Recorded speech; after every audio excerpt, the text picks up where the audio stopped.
اللہ رب العزت جسے چاہتا ہے عزت عطا فرما دیتا ہے اور جسے چاہتا ہے عزت سے محروم رکھتا ہے۔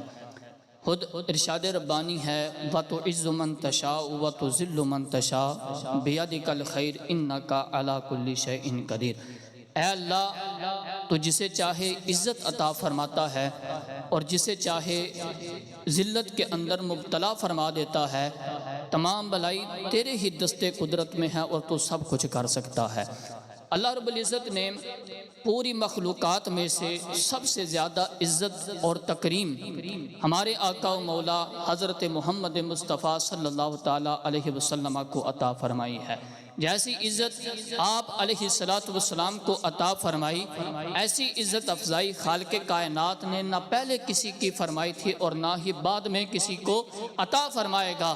اور اپنی مخلوق کو جس قدر آقا کریم علیہ السلام کی تعظیم کا حکم دیا ہے، اتنی تاکید اللہ رب العزت نے نہ پہلے کسی کی تعظیم کے لیے فرمائی ہے اور نہ ہی قیامت تک بعد میں فرمائے گا۔ یعنی اللہ رب العزت نے اس قدر اتنی تاکید کے ساتھ اپنے محبوب کی عزت اور تکریم کا حکم ارشاد فرمایا ہے۔ اب رب تعالیٰ کی طرف سے عزت افزائی کا کیسا خوبصورت انداز ہے، کتنا سونا انداز ہے کہ اس نے قرآن مجید میں آقا کریم علیہ السلام کے ساتھ جس چیز کو نسبت ہو جاتی، اللہ رب العزت اس کی بھی قسمیں جو ہیں وہ ارشاد فرما رہا ہے۔ روایت کے اندر آتا ہے ایک موقع پر حضرت سیدنا عمر فاروق رضی اللہ تعالیٰ عنہ آپ بارگاہ رسالت مآب صلی اللہ تعالیٰ علیہ وسلم میں عرض کرتے ہیں بی ابی انت و امی یا رسول اللہ، یا رسول اللہ میرے ماں باپ آپ پہ قربان ہو جائیں۔ دیکھیں یار کتنا سونا انداز ہے، حضور کی بارگاہ میں عرض کرتے ہیں تو سب سے پہلے یہ جملہ جو ہے وہ عرض کرتے ہیں کہ یا رسول اللہ سب سے پہلے میرے ماں باپ آپ پہ قربان ہو جائیں۔ لقد بلغ من فضیلتک عند اللہ ان اقسم بحیاتک دون سائر الانبیاء۔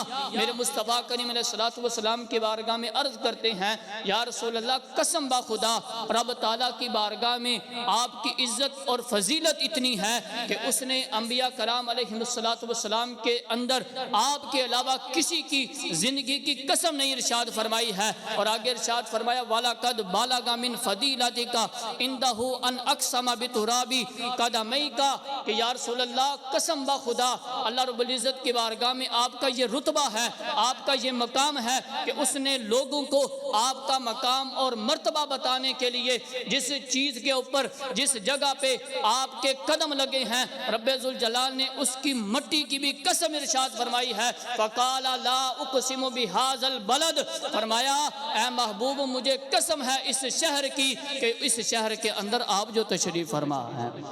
رب تعالیٰ تو اپنے محبوب کے شہر کی بھی قسمیں جو ہے وہ ارشاد فرما رہا ہے۔ کیوں ارشاد فرما رہا ہے کہ اس جگہ پہ اس مٹی کے اوپر میرے محبوب کے قدم لگے ہیں۔ اسی لیے میرے امام اعلیٰ حضرت مجدد دین و ملت مولانا شاہ امام احمد رضا حافظ بریلوی رحمۃ اللہ تعالیٰ علیہ نے فرمایا تھا وہ خدا نے ہم مرتبہ تجھ کو دیا نہ کسی کو ملے نہ کسی کو ملا کہ کلام مجید نے کھائی شہا تیرے شہر و کلام و بقا کی قسم کہ رب ذوالجلال خود جو ہے وہ اپنے محبوب کے شہر کی قسم ارشاد فرما رہا ہے۔ اللہ اکبر کبیرہ۔ تو حضرات محترم اب دیکھیں جب اللہ کریم ہمارے آقا و مولا صلی اللہ تعالیٰ علیہ وسلم کے ساتھ بے جان چیز ہے، مٹی جو ہے وہ بے جان ہے نا، اس چیز کی اتنی عزت اور تکریم بیان فرما رہا ہے۔ ہمیں سکھایا ہے کہ اپنے محبوب کے قدموں کے ساتھ لگنے والے مٹی کی بھی اس طرح جو ہے وہ تعظیم کرنی ہے۔ تو وہ خوش نصیب مسلمان کہ جنہوں نے حضور کی زیارت کی، حضور علیہ السلام کے ہاتھ پہ ایمان قبول کیا اور حضور کی غلامی کا شرف پایا اور ہر لمحہ حضور علیہ السلام پر جان چھڑکنے کے لیے تیار رہتے تھے، پھر ان کی عزت، ان کے احترام اور ان کے اکرام کا عالم کیا ہوگا۔